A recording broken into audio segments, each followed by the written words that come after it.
96.9 FM. Fresh news, smart talk, all day. The views and opinions of the hosts and guests are their own and do not necessarily reflect the position of the management and staff of Guardian Network.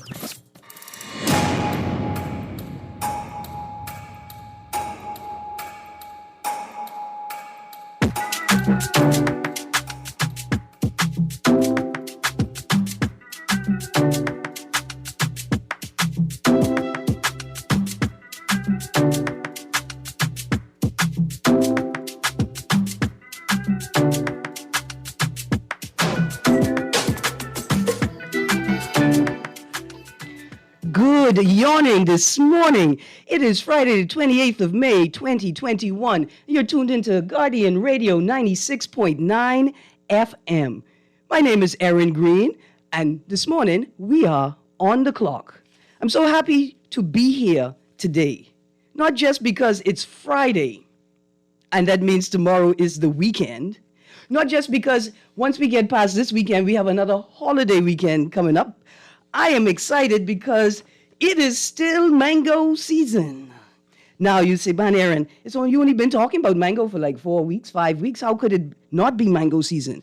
But I don't know if you all remember last year, right in the middle of mango season, we had a storm that blew off all the mangoes, at least in New Providence. We had a storm that came through and sort of abruptly ended mango season. So I am so happy that despite the strong winds that we've been having over the last couple of weeks, the mangoes are still holding firm. Today's show is brought to you by the Department of Inland Revenue. And even before I get into the intro of the show, let me tell you, I've got an ad here by the Ministry of Finance. I just want to say I've been so impressed by the Department of Inland Revenue and the Ministry of Finance and the progress they've made on the digitalization project. Not just that, I'm absolutely impressed by their capacity and ability to disseminate information and that they see the importance of that. Like, these are the things that inspire me. So even though I come in on the show today with some critique for those that govern us, I also want to be able to create space to acknowledge the good work that is going on in our government and by those responsible for governing us. So this message is brought to you by the Ministry of Finance. Get the facts about My Gateway, the new centralized secure portal where you can register, request, pay for, and access a range of online services provided by the government of the Bahamas. For more information, you can send an email anytime to mygateway@bahamas.gov.bs. Contact the call center at 242-604-4357 or visit mygateway.gov.bs. Again, this message is brought to you by the Ministry of Finance. Now, there's a lot in the news today. Before we get into our Culture Friday segment with another phenomenal guest. First off, today is International Menstrual Hygiene Day. I just want to mention that because I don't want you all to just think it's only Bahamian women or advocates that are concerned about women, their menstrual health, and their ability to work, to navigate the world, and take care of their basic bodily functions. So this is an important day, and again, I want to recognize the move by the government to remove the duty from feminine hygiene protection, products like pads and tampons. This is a great step in the right direction, and we are going to celebrate it. Also, remember, pennies must be turned in soon. What are you doing with your pennies? Call me today and let me know what you're doing with your pennies. And I can tell you what I want to do with my pennies. I want to turn a floor in one of the bedrooms in my house into a penny floor. I want to clean up all the pennies I could find, shine them up, and then figure out how to create a design with them on my bedroom floor. That's what I'm going to do with them. That is of course, if I can withstand the requests of the many charities that are asking people to donate their pennies to them for various activities and projects. So that's also a good idea. Some more things in the news. Now, I saw a list. It looked like a formal list of duty-free items, right? Floating around. I'm not sure if it is a correct list or not, but let me tell you why I'm not sure if it's a correct list or not. There's some good things on it, you know. But why are we removing the duty on canned tomatoes? Shouldn't we use duty on canned tomatoes as a mechanism to protect a local canned tomato industry? That is, if we had one, because nobody seems to think it important to ensure that people can access canning machines in tomato season when we have a surplus of tomatoes going to waste. Also, on the list is iPad. That's all it says, iPad. And I want to say, I thought computers were already duty-free. Why is iPad on this list? Because it seems like it's a list of things that have been added, right? Also, canned fish is on the list. Why aren't we canning fish in the Bahamas? We could do it. We have so much fish, so many different varieties, right? We could be canning fish as well. Also on the list is tofu. Now, I need to make this point for all my vegan friends. If this is in fact true, and tofu is now duty-free, the vegan peoples, us peoples who eat tofu, we expect to see a reduction in prices on menus across the country. You can't be killing the vegans with the price of a tofu dish if they remove the duty on tofu. And I know what I hear at every restaurant is, Rasta don't eat tofu. Man, listen, the way things are going, some Rasta communities are eating chicken because they can't afford fish. So I hope to see a reduction in the cost of tofu dishes from all my vegan and vegetarian restaurants if this is the case. I have a texter here that says, tofu tastes bad. Y'all ain't safe. You know what tastes bad? Gas. Gas tastes bad. That's what we have to remember. Sometimes we have to eat what is available to us. And that's, tofu is obviously a very processed processed product, right? From soy. And it's not the same as going in your yard and picking some green leaves and eating them because you are vegan. But tofu tastes like how you season it. Like most of life. Tofu tastes like how you prepare it. Another text, great show as usual. I am a fan of your show. Question, how come we as people don't want to hear the truth? People need to realize the truth don't always sound good. Another question, how come the PM specify VAT-free on feminine hygiene like Max pads and a Maxi pad? How come he specified VAT-free on those things? I went through that yesterday because he is approximately 4.5 years too late. It was a decision that should have been made as they entered government. Like when they sat down and they decided that one of the first things they wanted to debate was whether they should give themselves an increase in pay, that's when they should have done it. It should have been done a long time ago. In fact, if we're going to incentivize the creation of any industry, it should be an industry creating feminine hygiene products like tampons and pads, but also diapers, Pampers, and adult diapers. And now, with the potential of the liberalization of the cannabis industry, hopefully, right, the next step, because these bills are, it seems, streamlined for medicinal cannabis, right? Cultivation, production, and use. As soon as we get into the industrial hemp legislation, hopefully somebody will be incentivized to create these products from a composite material or a composition of marijuana and cotton and other natural fibers, right, to make these tampons and pads. I'm hoping that we see that very, very soon. Another text, morning, 3 straight now, FNM, FNM, FNM. I read that text because I did not read your text 3 days in a row, and I am sorry, texter. It's good to see you, and it's good to see your confidence still in the FNM. And so I want to just make a quick transition, because here's something else that was in the news today that concerned me. Revised bill removes tax on cannabis. And in the article, the co-chair of the National Commission on Marijuana is quoted as saying, for the consumer, any taxes, if any, should be consistent with other medications that they might get in the country.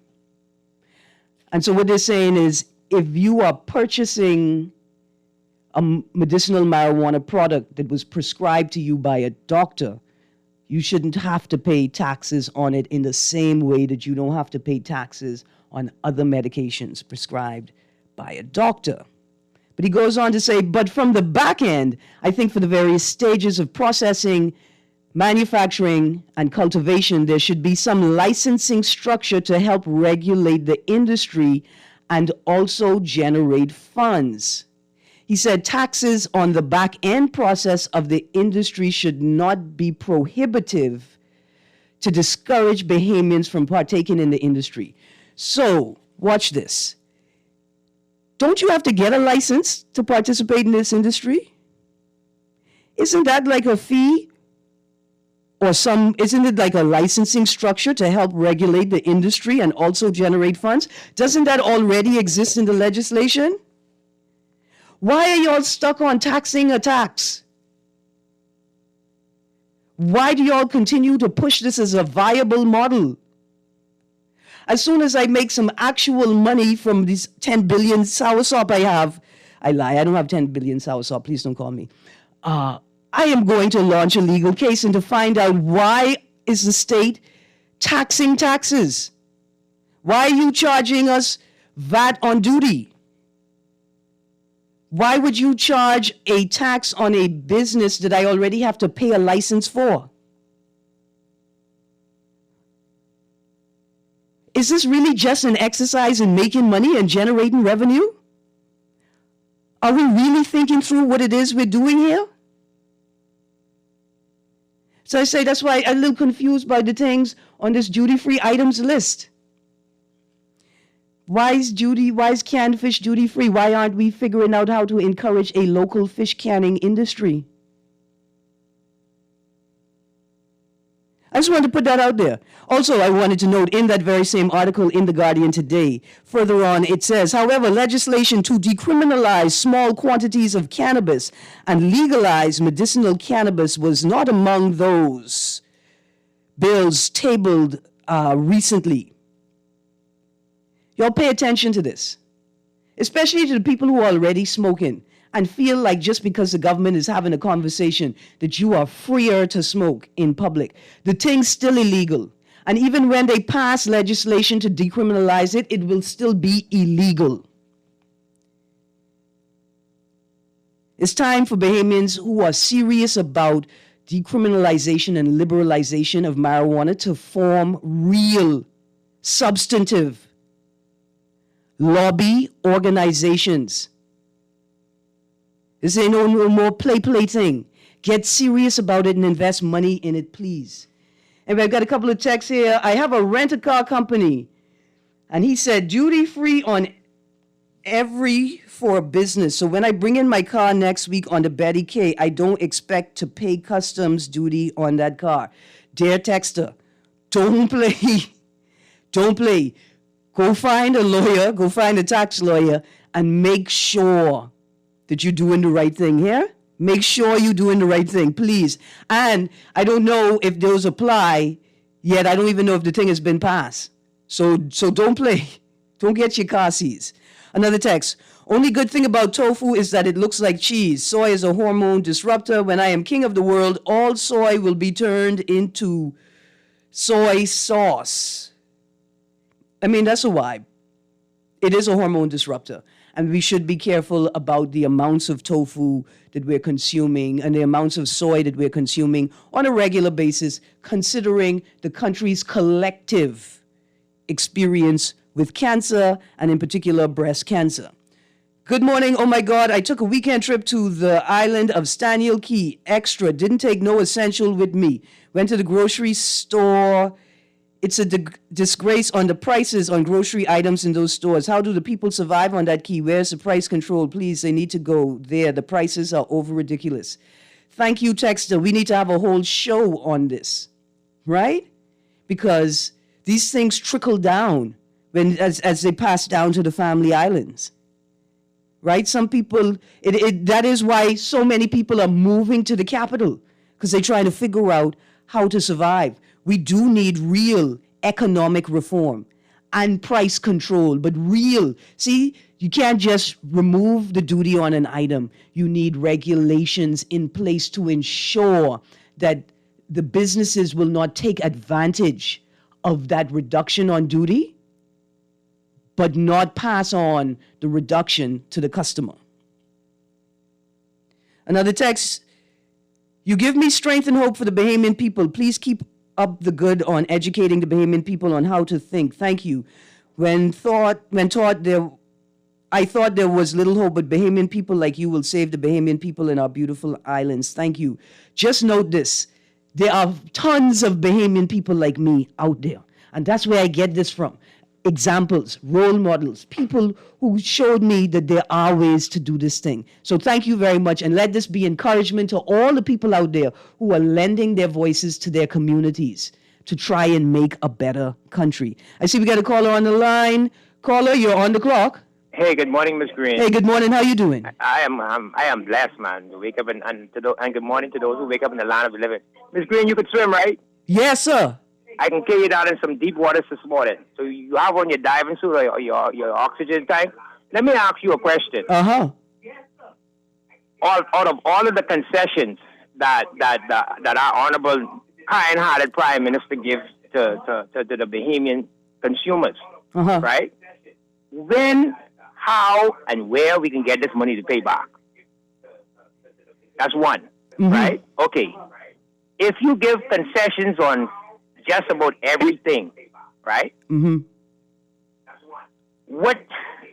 Where are you going to generate, or how are you going to leash on basically when it comes to tax, only the poor people feel it. So what else tax are you going to give the people? Because eventually, Ms. Greene, it's good to borrow money, but remember one thing, ma'am, you have to pay it back. Listen, you making some excellent points. I can't disagree with you at all. Unless you are super rich. The super rich don't care about paying money back, Ah, thank you. I'm going to say, or Trump. You be one of them. Let me ask you another deeper question. Yes, sir. Past, present, and I pray to God, not future governments. Why is it that we cannot implement income tax for certain people in this country? Do you realize you got certain people in this country makes millions of dollars of the poor people, and they don't pay, and the burden of proof, whereas the tax lays back on the poor people. And listen, let me give you a perfect example, right? In the advocacy world, our access to funding is limited by GDP and other economic factors about the country. Very much so. The economic status of the country is skewed by the amount of money that sits on the books but doesn't actually flow through the economy, right? On the advocacy side, though, I am prevented from accessing a whole ton of funding because my country don't look poor on paper. Automatically. But Ms. Greene, okay, right. You going to get ready now. You're getting ready now to flood employment line with people, with workers. Okay, good. When you decide, like you say, to hire all of those persons, when that money runs out that you borrowed, not that you generated, was given or generate, yeah, but what you borrowed, what are you going to do with those couple of thousands of persons that you hired, the only thing you can do is say you have to lay them off. Yeah. Because the money run out. Because you don't have no money generating coming in to sustain, to continue on paying them. But this, you know, Ms. Greene, I to be real with you, ma'am. When I listen to people in this country who's supposed to be the movers and shakers, some of them, it's really disappointing. And anytime when you talk about a D-average, some of these people who you have in these critical positions in this country, they be on a D. Because, you know, it's a thing called motherhood and a thing called common sense. And I tell a lot of people, you don't have to go to school to have a BA, a DA, or AA, or whatever you call it. Just have common sense and be able to understand. But Ms. Greene, you know, it's frustrating, but, you know, I pray that Bahamian people in this country, that every day that, you know, y'all could find something to eat. Ms. Greene, I really don't care about what's going on in this country. You know, the only thing my concern is poor people. I got you. Yeah, absolutely. All right, because when Ms. Greene or I can find something to eat, and the next brother and sister can't find something to eat, you know, and anytime you fail your people, I can leave you with this. Anytime you fail your people, are not sustaining them or helping them or light, water, food, shelter, healthcare, you hang your head down in shame as a government. But you have a blessed weekend, Ms. Greene. Look here, thank you. You raised so many points. Yes, there are some great incentives and some perks inside this budget, but anybody that benefits from this budget has to sit down and ask themselves who will not benefit because I had the opportunity to benefit. We got to practice some personal responsibility here, right? And like he said, we have to sit down, and any time we find some money, we have to ask where did it come from and who will not be able to use it because we are now using it over here.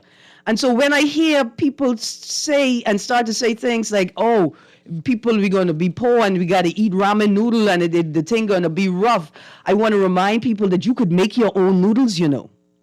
Like, you don't have to be subject to eating what we call, quote unquote, poor people food.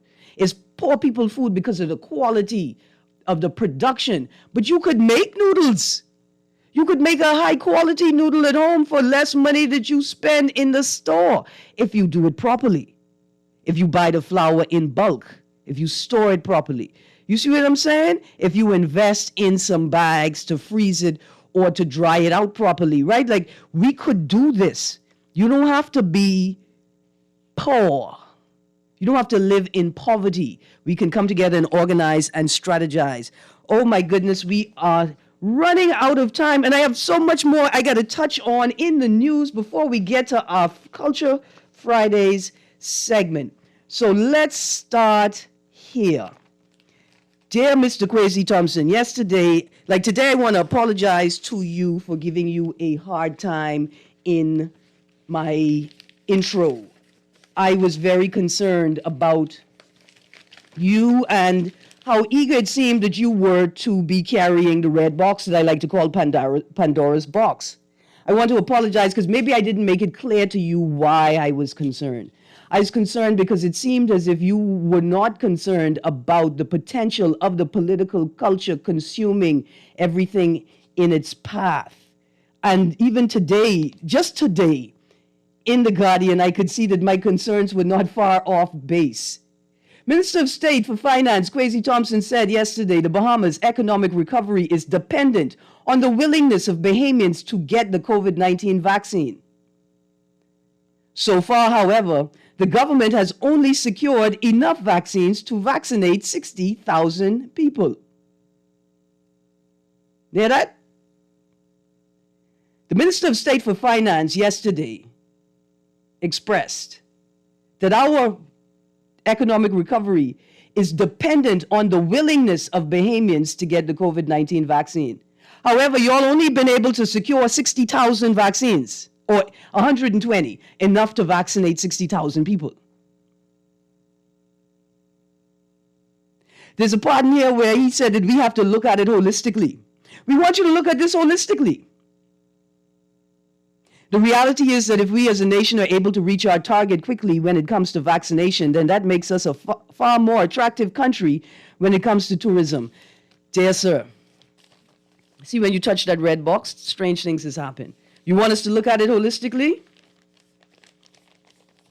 When you're going to have more than 60,000 vaccines? That's it. When are you going to have more than 60,000 vaccines? I see I got a caller on the line. Caller, I come into you in a second. I just want to make this last announcement before I go.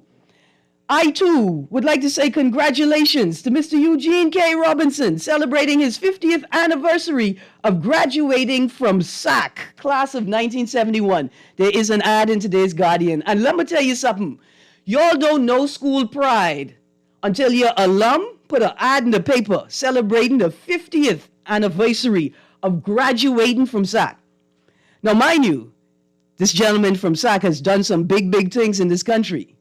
And he lists those, right, in this ad. But I just wanted to say to all the SACers out there, don't let nobody knock you all here, especially as QC Comets. Y'all be proud of your school. Be proud of the culture that you are creating, Be proud of yourselves, all of y'all, because y'all is my friend, even if I was a QC Comet. Caller, you're on the clock. Good morning, Erin. And thanks for that, too, because I'm a graduate of SAC. Good morning. Congratulations. Listen, Erin, I called because I was trying to get onto the Dwight show earlier. He had on up with the Junkanoo. But my comment, and I want to preface this by saying I am a Junkanoo. Okay. But the country is in such dire straits. I was just really amazed that right after the budget, so the one thing that can be hyped up and concentrated on is something that might get the inner city folks excited. Speaking about Junkanoo, and Junkanoo don't even just entails Nassau, it entails the Family Islands. Mm-hmm. People don't have food, people don't have house, people don't have all types of, to daily survive. Mm-hmm. We don't even know if COVID going or ain't going. Yep. To be talking about Junkanoo and to see that be the topic of something the Prime Minister can give some land or some junk. Yeah. In an orchestrated time, I think we can celebrate that. In a time like this when we are kind of lost in the wilderness, we don't know what's happening in COVID, we don't know who's going to get vaccinated, we don't know who's going to have a job, we don't know how we're going to put food on our table, we don't know what's going to happen in terms of keeping our children occupied during the summer. Mm-hmm. And it's like we put the cart before the horse. Absolutely. I wanted to render that, and that's why I prefaced that as saying I'm a Junkanoo. But at the same time, are we even going to have a country to have Junkanoo? Listen, absolutely. Moving forward. That's my concern, is the prioritizing. Mm-hmm. Absolutely, prioritizing of issues, or worse, the playing of politics with people's lives. Yes. Right? Because why aren't you creating a housing facility, considering the number of people that have already lost their homes or been kicked out of properties, right? Mm-hmm. And then when you create a housing facility, create a recreational area that can be used at Junkanoo time as a temporary shack, but throughout the rest of the year be used for other functions. Yeah. And, my thing is, too, I guess my little small complaint is that the media plays such a big role in educating the public. Yeah. And of all those really dire things that needs to be discussed on the budget, 2 days after the budget is the only thing we can discuss. We get the inner city riled up about Junkanoo when we don't know where they can get the money from to build the facilities. In fact, are they going to be able to mingle together because of the COVID? Now, is the country going to be back on its feet yet? I put that blame. I put that blame on us, the people. We need to organize ourselves and create groups, mechanisms, right? Organizations.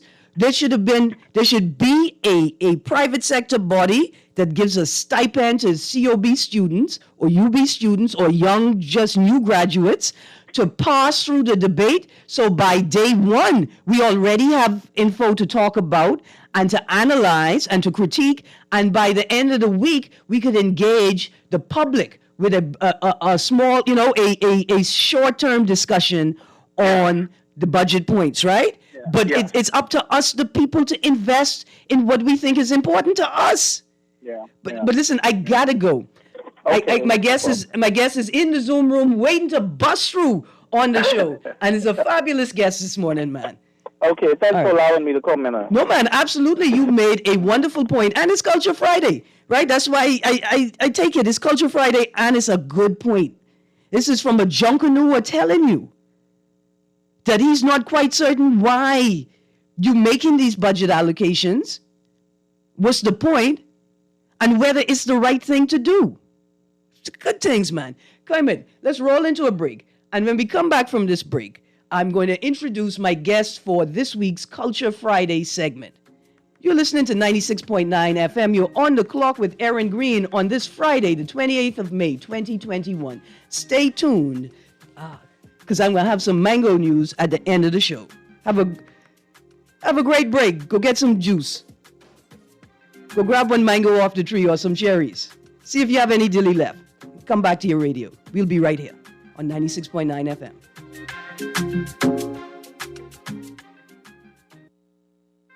Have an outstanding real property tax bill?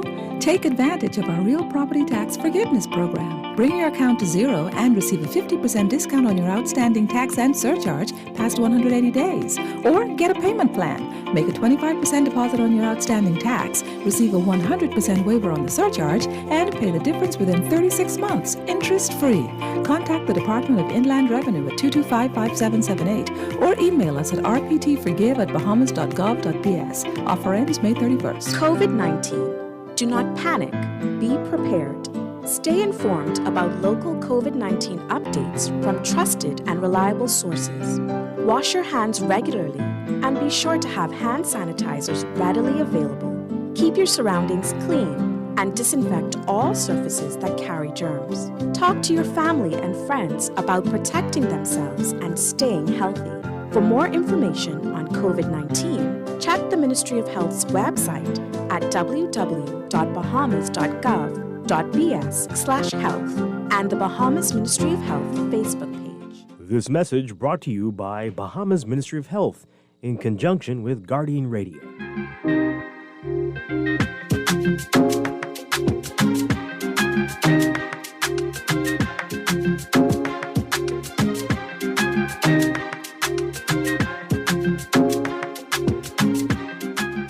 Good morning, Bahamas, and welcome back to 96.9 FM Guardian Radio. It is Friday, 28th of May, 2021, and you are on the clock with Erin Greene.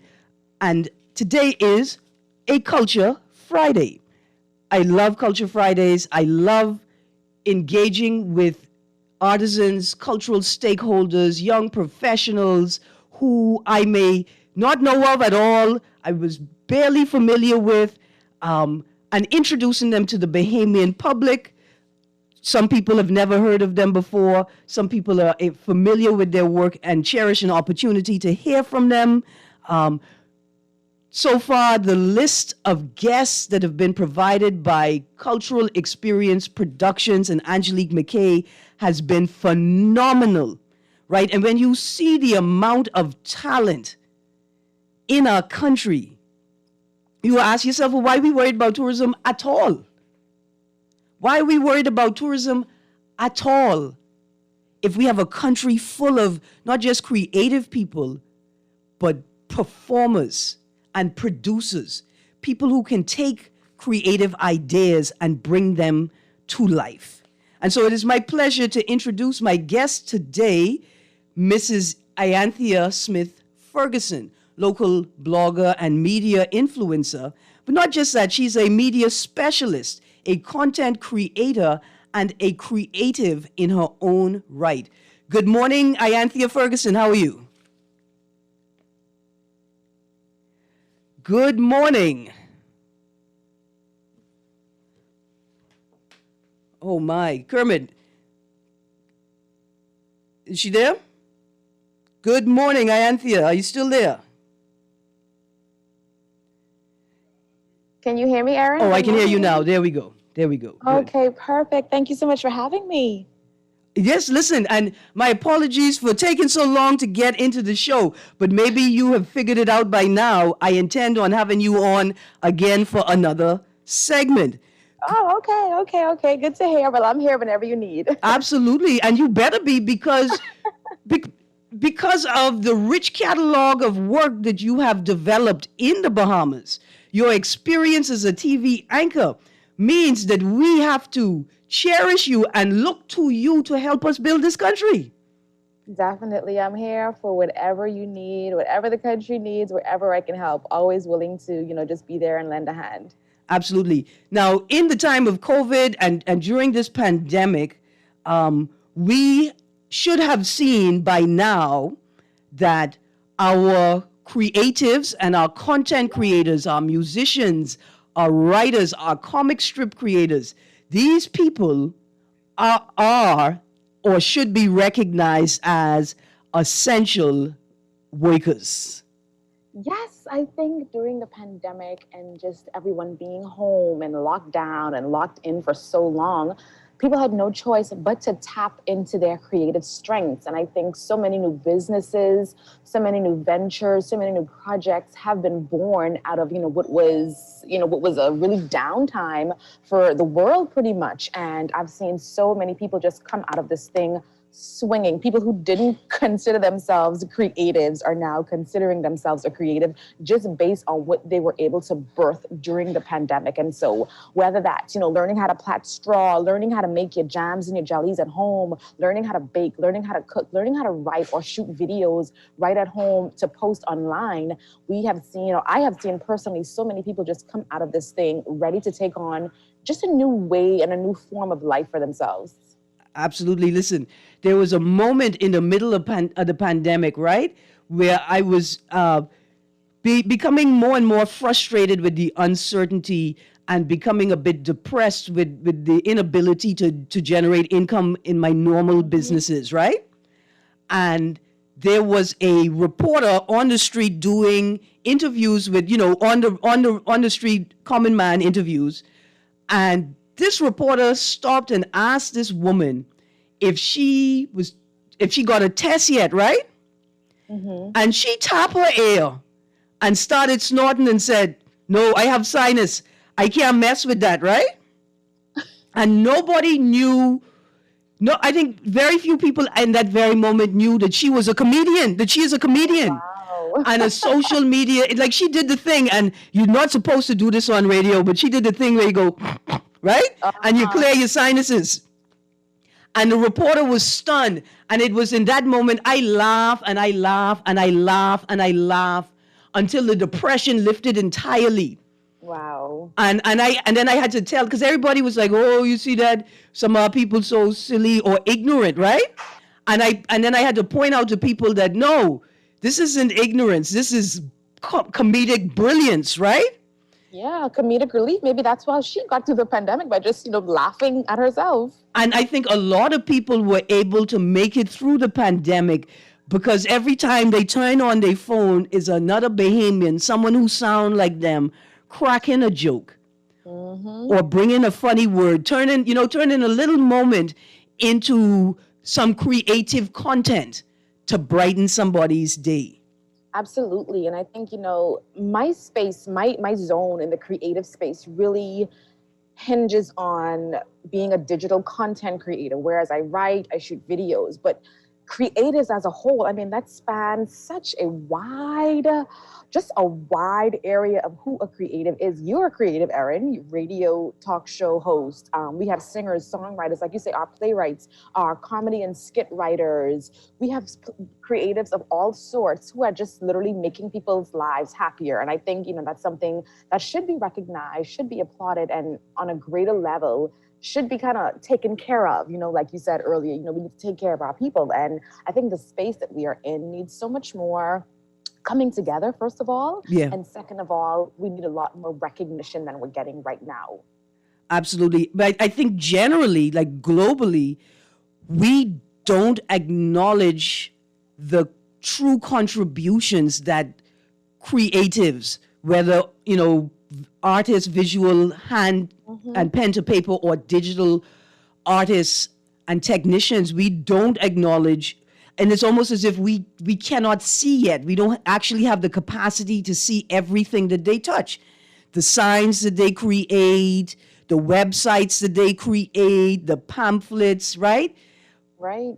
The extent to which our world is actually created by the creatives. Yep. Yeah. Every single thing that you consume, whether that's online or offline, was touched by a creative in some way. You know, the food you eat, your favorite pastry shop that you visit on a Friday because you want something sweet. That's a creative in the kitchen putting their craft, their passion, their inspiration into a product that you have fallen in love with. Mm-hmm. And so the creative feel, like I said, just spans so many different people. And how do we bring this together? How do we make it whole? How do we, make the government, see that there are people out here like me. If I can give you an example, I have people from around the world wanting to send me free products to help me create content that can reach either people locally or people internationally. But because we have no real, laws or real regulations for this industry, everything that if they send me something for my baby and they want me to post it on my Instagram or write a blog post about it or do a review on it from my YouTube channel, it's free because I didn't pay for it. But now I have to pay once it reaches my courier service here. Yeah. I got to pay tax, I got to pay the VAT, I got to pay the customs duty. And sometimes it just ends up not even making any sense because I end up being in the hole for a product that was free to me. Yeah. And so we can't do the job that we want to do at the level that we want to do it. And when we talk about competing with, the international market, if you're living in the States, you could have people send you items left, right, and center for free, and you could create that content consistently. But being on the island, being on the rock, you just don't have that leisure, You have to pay for things that should have been free to you. Wow. So listen, what's the viability of starting an association or a union, right, of practitioners? And what's the and then you've given us some of the importance of it. Well, right now, we absolutely need something because everyone's out there, everyone who is in the creative space right now. And again, I'm just solely speaking from my avenue of it, which is the content creator, online digital marketer space. Yeah. The blogger, the influencer, the podcaster. Speaking from that angle, right now we do need it because we're just out here pretty much just winging it. Everyone's doing their own thing. And with that being the reality right now, there's really no standard for the level of work. One, there's no standard even in terms of what are we pricing brands to work with us. You could have someone at a high level charging, hey, pay me $500 for a post on Instagram. Whereas I could go to another creative in the space and be like, I'll just take 30 for it. And so what that does to markets, even for, what you would call traditional businesses, when one company is charging high price when another is charging low price. It kind of doesn't bring any uniformity to it. Mm-hmm. And so for us, that's where we're at. There's no uniformity. We're just out here pretty much winging it. And so to come together, I think, and get creatives in this space to just kind of figure out what it is that we want, figure out how we want the industry to run, figure out what we want it to look like, figure out how we want to get people to respect us, Yeah. How we want to get people to respect our fees and respect our rates and pay us what we're worth. I think it would absolutely be, just beneficial for all of us. Not just that, I think it's a must do, right? I think it's a necessity for the participation of Bahamian creatives and digital content creators in the new Wharf Port downtown development. Absolutely. We could absolutely, find video creators and writers and sketch artists and just anybody in that space to bring this thing to life, help give it the life that it could have, help bring it on par with, other world developments, because we are the ones who can tell the story. And that's kind of my thing with being a content creator. It's helping to tell the story. So what is the story of the Bahamas? What is the story of this Port Wharf downtown development? What is the story that you want to get out there? And, we as creatives have the eyes and the ears of people, not just in the Bahamas, but from around the world. We have done the work. We have built the audiences. We have built the tribes, like we like to call them, that are all over the world. And we are international. I have been featured in Essence magazine and also written for Essence magazine. I can get stories about the Port Wharf downtown development, on there. Yeah. I have been featured in Forbes Travel Guide, also written for Forbes Travel Guide, as well as Exo Nicole. And so, we have access to audiences that the government may not have access to. Right. Absolutely. Listen, absolutely. So what do you think are the top 3 career opportunities for creatives and content creators? Or let me change that, right? What are the top 3 skill sets do you think people who want to be content creators should gain right now? I think right now, video is everything. And I think once you can learn how to tell a story via video, you'd be good. Like you have people like Stephen Hanna, a friend of mine, he is so good at telling a story, delivering a message on camera, and on camera is where it's at. I know blogs and the written content is good, but video is really where it's at. So I would say really start with video. Learn how to use social media, to your benefit. A lot of people feel like, I've actually heard people say, Facebook is the devil. Oh, no, it's not. Facebook is the devil that you want it to be to you. Facebook isn't the devil for me. For me, it's a media by which I help to tell my stories, by which I help to build my audience and share stories and share tips and share advice with people. So use social media to your advantage. It's not just to scroll and read the gossips and, laugh at people or read memes. You could actually use it as a really powerful tool for your business. Yeah. The third thing I would say to do would be just to kind of build your audience, whether online as well as offline. In the Bahamas, we are still very, in person. We grow by in-person experiences. And I think you just need to build your audience. Find your tribe. Find who those people are who are in the same space as you, who are looking for the work that you're putting out, who want to learn from you, and just kind of build your tribe and build your audience. All right, so Ianthia, I am ready for the weekend. I having an exciting day. Like I'm happy today, right? So I want to throw something out there that wasn't on the list of questions. So in today's paper, we see the Minister of National Security talking about the advancement of the Marco alert system, right? And they've put up new billboards, right? So I'm a young person. I want to get into this content creation vibe. And I hear this announcement from the minister, and I realize this is a great opportunity because they're going to need to run PSAs and content on those billboards when there's not a specific alert being broadcast, right? What's the first thing I need to go do? Or is there a group of people right now, young people, is there a course at BTVI where I could go right now to start preparing myself to put in a proposal to government to create content for that billboard? For those billboards? Well, right now, I don't know if there are courses available, traditional per se. The last I remember, I got my associates in journalism and mass comm when it was COB at the time. I don't know if UB right now is actually focusing on, say, content creation per se as a course, or BTVI is, but I know that you can do some journalism courses. Okay. But if you would like to be like a part of that billboard thing, I'd say get your crew together and start just generating content. Start thinking about what content you can put together, whether that's written, whether that's visual, whether that's video or audio, and start pitching. Just start pitching to the government and be like, hey, this is what we think people would want to see. This is what we think people would want to hear. We've tried this out. We've posted it on our Instagram or on our Facebook. Look at the feedback we've received, and we think it'll do well. Just start creating the content. Absolutely. Look here, that is fabulous advice. Now, as we end the show, I want to ask you a couple of questions kind of roll into one, right? You made the move, in 2013, you started blogging, right? You started blogging, you created a social media presence, and you started engaging the world. But by the end of 2014, you had left your broadcasting career entirely and your position as a TV anchor to become a full-time blogger and media specialist. What inspired that move, and what advice do you give to people that are considering moving from a traditional workspace to a entrepreneurial workspace?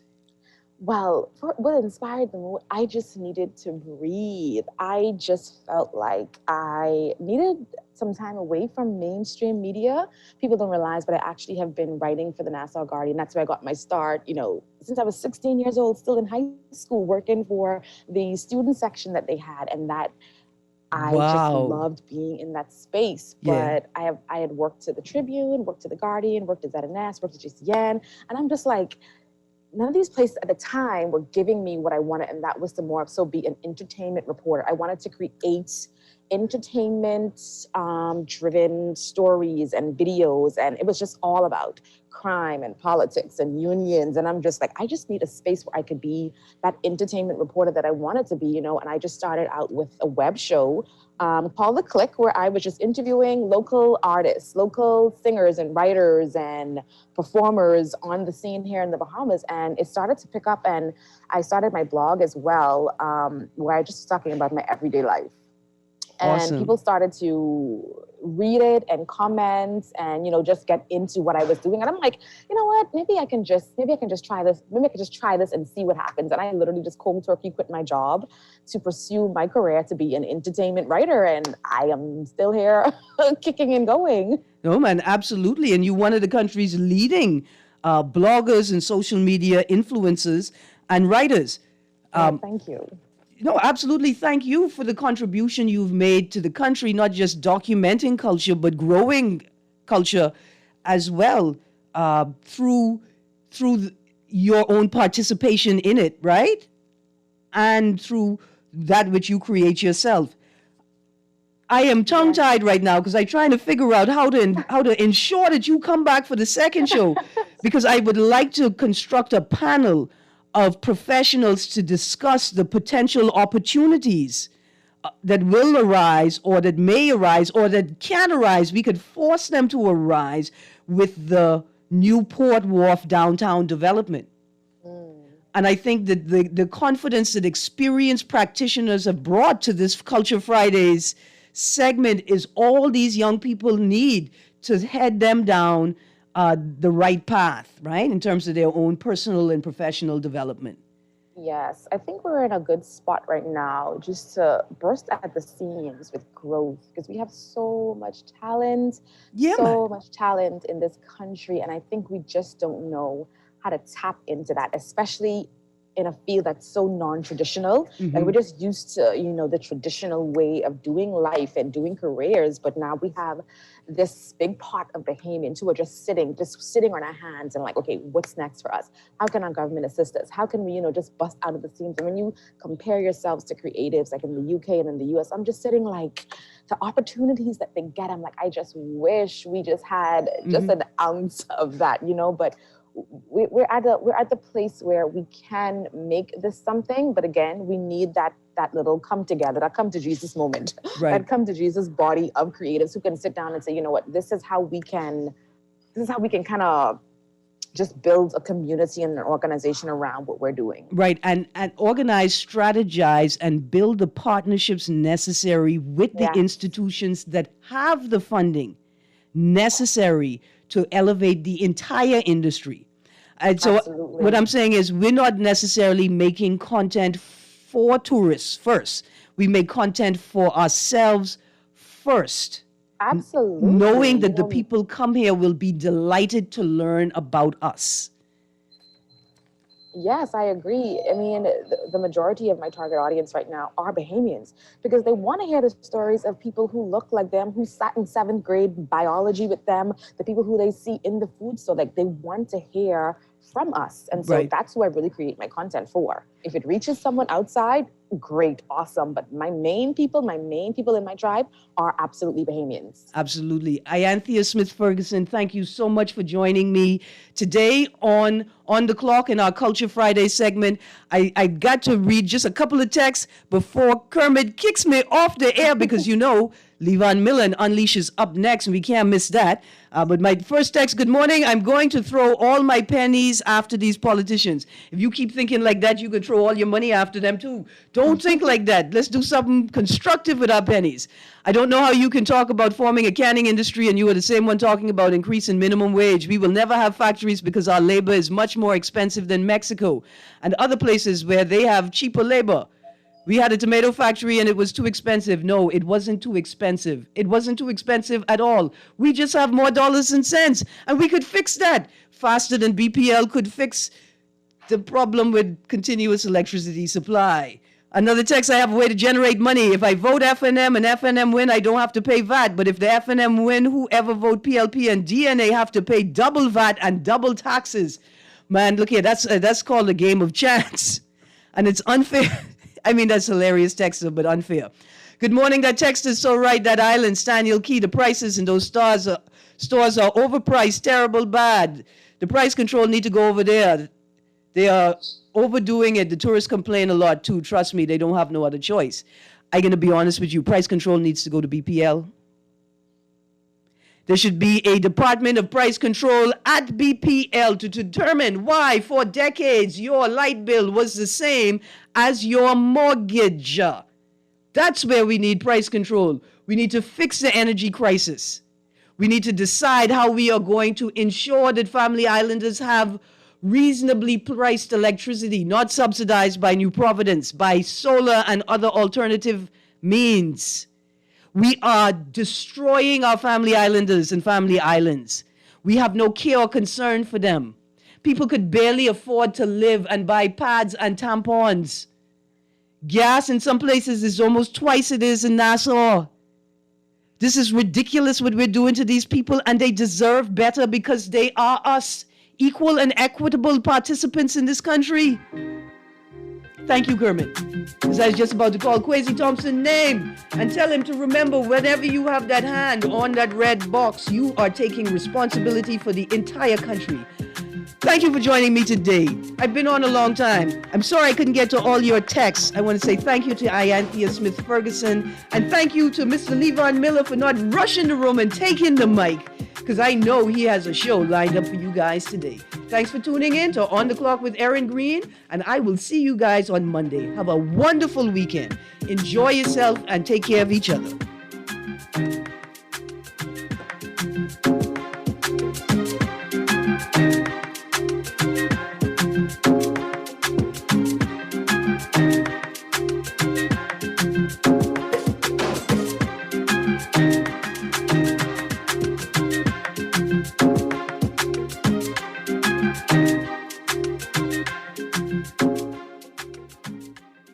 Have an outstanding real property tax bill?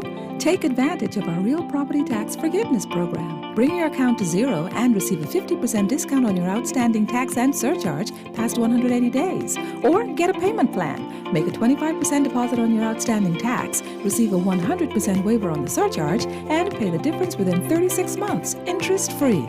Contact the Department of Inland Revenue at 225-5778 or email us at rptforgive@bahamas.gov.bs. Offer ends May 31st. This